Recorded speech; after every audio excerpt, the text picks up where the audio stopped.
In the early 1950s, it was a small, peaceful country which would embody on its own the communist enemy that needed to be shot down.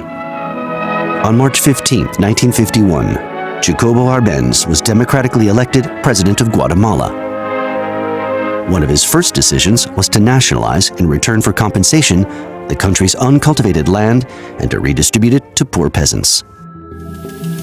But 3/4 of this land belonged to one of the largest multinationals in the United States, the United Fruit Company.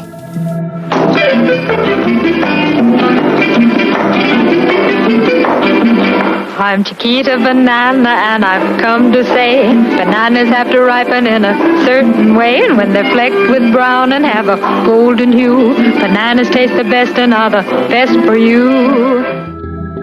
For the United Fruit Company, President Arbenz's agrarian reform posed a serious threat to its interests. A media-based counterattack was deemed necessary, and it was entrusted to one of the company's main advisors, Edward Bernays. Eddie Bernays, on behalf of United Fruit Company, managed to convince much of America and a big enough part of Guatemalans that the leftist government, which was coming in and trying to reform archaic economic systems there, that was a beachhead for the Soviet Union. And what Eddie Bernays did was waged a campaign of psychological warfare that was even more profound and much more effective than the one he had waged on behalf of the U.S. government during World War I. Edward Bernays would define his propaganda campaign with a term borrowed from World War I, the media blitz. A media blitz generally means that you're going to be on the phone constantly with different reporters who were influential, and you were providing copy to them on a very regular basis by creating his own news bureau and wire service just to talk about Guatemala. Although the press office set up by Edward Bernays was officially considered to be independent, it was, in reality, financed by the United Fruit Company. It spoon-fed the press the major part of its information on the supposed communist leanings of Guatemala. Edward Bernays organized free trips for reporters to visit the country. That was effective, and the reporters carrying the stories.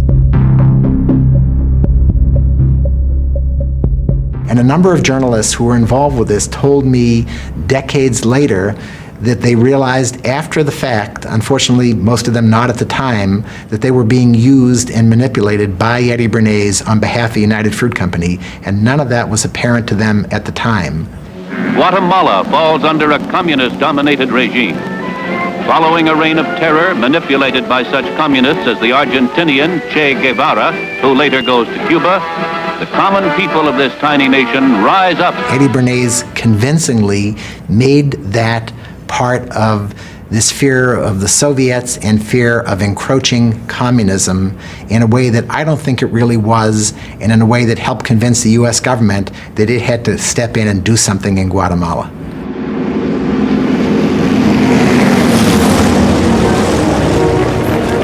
On June 18, 1954, President Arbenz was overthrown by the rebel forces of Castillo Armas with the decisive backing of the CIA. His arrival in power marked the beginning of a civil war which would last 40 years and leave up to 200,000 people dead or missing. We know you like bananas. Edward Bernays' propaganda campaign lasted 3 years.